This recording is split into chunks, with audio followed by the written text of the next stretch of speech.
Chapter 1. A Life Without Direction. I used to wake up every day with a sense of heaviness.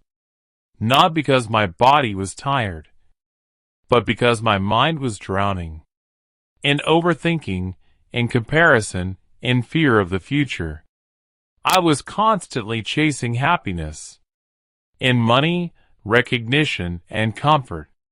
But the more I chased, the more lost I felt. That's when I came across an ancient word, Stoicism. At first, it sounded cold, unfeeling, distant. But as I read more, I realized Stoicism isn't about being emotionless. It's about being unshaken.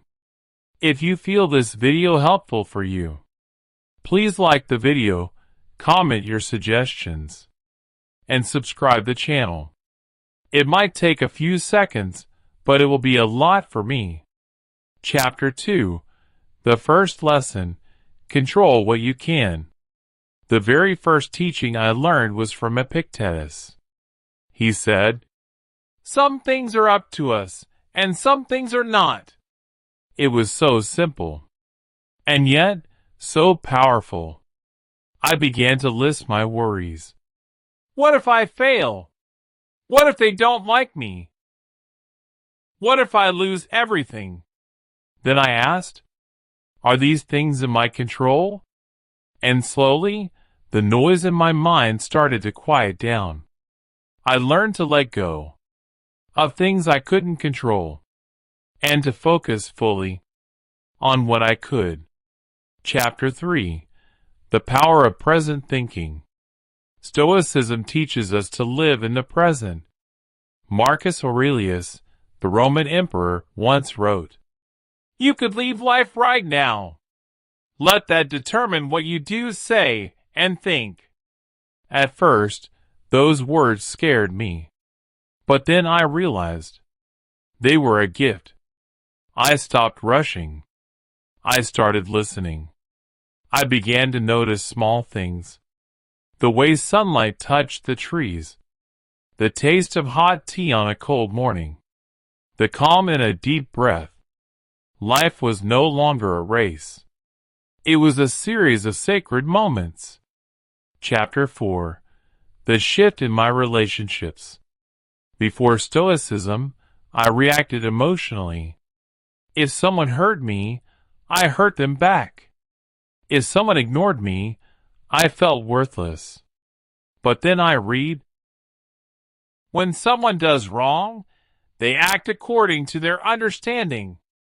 Forgive them. That idea changed everything. Instead of reacting, I started observing. Instead of blaming, I practiced empathy. Stoicism didn't make me colder. It made me wiser. I didn't stop feeling. I just stopped being ruled by my feelings. Chapter 5. Freedom through discipline. Most people think freedom means doing whatever you want. But Stoicism taught me the opposite. True freedom, I learned, comes from self-discipline. When I learned to say no to distraction, I found time for my dreams. When I stopped chasing approval, I discovered peace.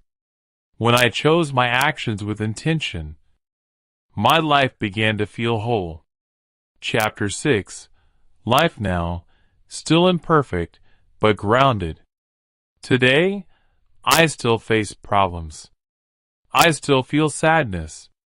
I still get scared. But the difference is, I don't run from these feelings. I meet them. Stoicism didn't remove pain from my life. It gave me the strength to stand in it and not collapse. And somehow, through that strength, I found joy. A quiet joy. The kind that doesn't depend on the world, but grows from within. Conclusion. Stoic philosophy did not turn me into a statue. It turned me into a tree.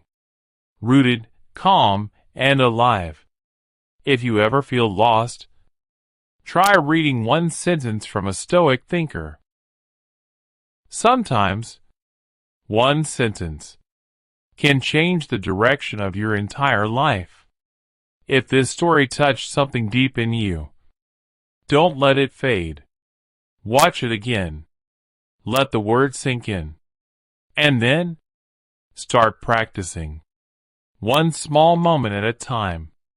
And if you believe others need this strength too, share this story. You might just change someone's life, the way Stoicism changed mine.